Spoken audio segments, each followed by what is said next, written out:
ಸಚಿವ ಸ್ಥಾನಕ್ಕಾಗಿ ಕಾಂಗ್ರೆಸ್ನಲ್ಲಿ ತೀವ್ರಗೊಳ್ತಾ ಇದೆ ಲಾಬಿ. ಸಂಪುಟ ವಿಸ್ತರಣೆ ಸಂಬಂಧಪಟ್ಟಂತೆ ಚರ್ಚೆಗಳು ಜೋರಾಗಿ ನಡೀತಾ ಇದೆ. ಶಾಸಕರಿಂದ ಒತ್ತಡ ಕೂಡ ಜೋರಾಗಿ ಬರ್ತಾ ಇದೆ.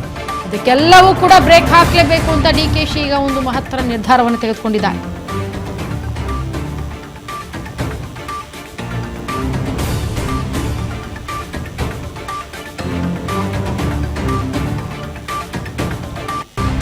ಬೆಂಬಲಿಗರ ಮೂಲಕ ಸಚಿವ ಸ್ಥಾನಕ್ಕಾಗಿ ಲಾಬಿ ಹೂಡಲಾಗ್ತಾ ಇದೆ. ಯಶವಂತ ಗೌಡ ಪಾಟೀಲ್ ಪರ ಬೆಂಬಲಿಗರ ಶಕ್ತಿ ಪ್ರದರ್ಶನ. ವಿಜಯಪುರ ಜಿಲ್ಲೆ ಇಂಡಿ ಶಾಸಕ ಯಶವಂತ ಗೌಡ ಪಾಟೀಲ್ಗೆ ಸಚಿವ ಸ್ಥಾನಕ್ಕೆ ಪಟ್ಟು ಹಿಡಿದು ಕೂತಿದ್ದಾರೆ ಬೆಂಬಲಿಗರು. ಸಿಎಂ ಭೇಟಿ ಮಾಡಲು ಬಂದ ಬೆಂಬಲಿಗರಿಗೆ ಪೊಲೀಸರು ತಡೆಯನ್ನ ಹಿಡಿದಿದ್ದಾರೆ. ನೋಡಿ, ಸಚಿವ ಸ್ಥಾನಕ್ಕಾಗಿ ಬಹಳಷ್ಟು ಕಾಂಗ್ರೆಸ್ನಲ್ಲಿ ಫೈಟ್ ನಡೀತಾ ಇದೆ. ಬಹಳಷ್ಟು ಲಾಬಿಯನ್ನು ನಡೆಸಲಾಗ್ತಾ ಇದೆ. ಸಂಪುಟ ವಿಸ್ತರಣೆ ಚರ್ಚೆ ನಡುವೆ ಶಾಸಕರಿಂದ ಒತ್ತಡ ಕೂಡ ಜೋರಾಗ್ತಾ ಇದೆ. ಡಿಕೆ ಶಿವಕುಮಾರ್ ಅವರಿಗೆ ಬೆಂಬಲಿಗರ ಮೂಲಕ ಬಂದು ಸಚಿವ ಸ್ಥಾನಕ್ಕಾಗಿ ಮುಂದಾಗಿದ್ದಾರೆ. ಲಾಬಿ ನಡೆಸ್ತಾ ಇದ್ದಾರೆ ಬೆಂಬಲಿಗರು. ಯಶವಂತ ಗೌಡ ಪಾಟೀಲ್ ಪರ ಬೆಂಬಲಿಗರು ಈಗ ಶಕ್ತಿ ಪ್ರದರ್ಶನವನ್ನ ಮಾಡ್ತಿದ್ದಾರೆ.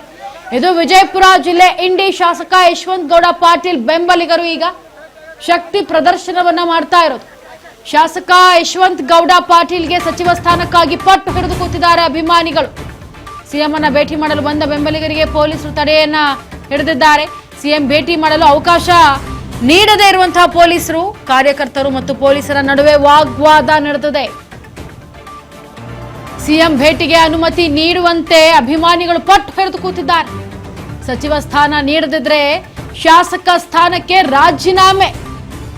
ಸಿಎಂ ಡಿಸಿಎಂ ಮನೆ ಬಳಿ ಬೆಂಬಲಿಗರಿಂದ ಪ್ರತಿಭಟನೆ. ಇಂಡಿ ಕ್ಷೇತ್ರದಿಂದ ಆಗಮಿಸಿರುವ ನೂರಾರು ಬೆಂಬಲಿಗರು. ನೋಡಿ, ಏನೀಗ ವಿಜಯಪುರ ಜಿಲ್ಲೆಯ ಇಂಡಿ ಶಾಸಕ ಯಶವಂತ ಗೌಡ ಪಾಟೀಲ್ ಅವರಿಗೆ ಸಚಿವ ಸ್ಥಾನ ಸಿಗಬೇಕು ಅಂತ ಬೆಂಬಲಿಗರು ಪಟ್ಟು ಹಿಡಿದು ಕೂತಿದ್ದಾರೆ. ಇತ್ತ ಪೊಲೀಸರು ಅವರನ್ನ ತಡೆ ಹಿಡಿದಿದ್ದಾರೆ. ಹಾಗಾಗಿ ನಮಗೆ ಅನುಮತಿ ಕೊಡಿ ಸಿಎಂನ ಭೇಟಿ ಆಗಕ್ಕೆ ಅಂತೇಳಿ ಇಂಡಿಯಿಂದ ಬಂದಂತಹ ಅಭಿಮಾನಿಗಳು ಕಾದು ಕುಳಿತಿದ್ದಾರೆ. ಈಗ ಇಂಡಿ ತಾಲೂಕಿಗೆ 60 ವರ್ಷದಿಂದ ಸಚಿವ ಸ್ಥಾನ ಸಿಕ್ಕಿಲ್ಲ ಇನ್ನೂವರೆಗೂ. ನಮ್ಮದು ಅತ್ಯಂತ ಹಿಂದುಳಿದ ಪ್ರದೇಶ ಮತ್ತು ನೀರಿನ ಕೊರತೆ ಇದೆ ನಮ್ಮಲ್ಲಿ. ಇಂಡಿ ತಾಲೂಕಿನಲ್ಲಿ ಬರಪೀಡಿತ ಹಿಂದುಳಿದ ವರ್ಗ ನಮ್ದು. Last Maharashtra boundary. ಇಲ್ಲಿವರೆಗೆ 6 ಶಾಸಕರಾಗಿದ್ದಾರೆ. 75 ವರ್ಷದಿಂದ ಇಲ್ಲಿವರೆಗೆ ಸಚಿವ ಸ್ಥಾನ ಸಿಕ್ಕಿಲ್ಲ. ಈಗ ನಮ್ಮ ಯಶವಂತಗೌಡ ಪಾಟೀಲ್ ಅವರು ಹ್ಯಾಟ್ರಿಕ್ ಗೆಲುವು 3 ಸಲ ಆರಿಸಿ ಬಂದಿದ್ದಾರೆ. ಅದಕ್ಕಾಗಿ ನಾವು ಡಿಕೆ ಶಿವಕುಮಾರ್ ಅಲ್ಲಿ ಒಂದೇ ವಿನಂತಿ ಮಾಡ್ಕೊಳ್ಳೋದು, ನಮ್ಮ ಶಾಸಕರಿಗೆ ಯಾವುದೇ ಒಂದು ಪದವಿ ಆಗಲಿ ಸಚಿವ ಸ್ಥಾನ ಕೊಡಲೇಬೇಕು. ಕೊಡಲಿಲ್ಲ ಅಂದರೆ ನಾವು ಉಪವಾಸ ಸತ್ಯಾಗ್ರಹನೂ ಮಾಡ್ತೀವಿ. ಆಮೇಲೆ ಕಾಂಗ್ರೆಸ್ ಪಕ್ಷಕ್ಕೆ ನಮ್ಮ ಎಲ್ಲ ಪದಾಧಿಕಾರಿಗಳಿಂದ ರಾಜೀನಾಮೆ ಕೊಡ್ತೇವೆ ಅಂತ ನಿಮ್ಮಲ್ಲಿ ಕೇಳ್ಕೊತಾ ಇದೀವಿ. ರಾಜೀನಾಮೆ ಕೊಡ್ತೀವಿ. ರಾಜೀನಾಮೆ ಕೊಡ್ತೇವೆ. ಪಾಟೀಲ್ ಸಾಹೇಬ್ರು ಈಗಾಗಲೇ 2 ಅವಧಿಗಳು ಕೊಟ್ಟಾರೆ. ಸರಿ.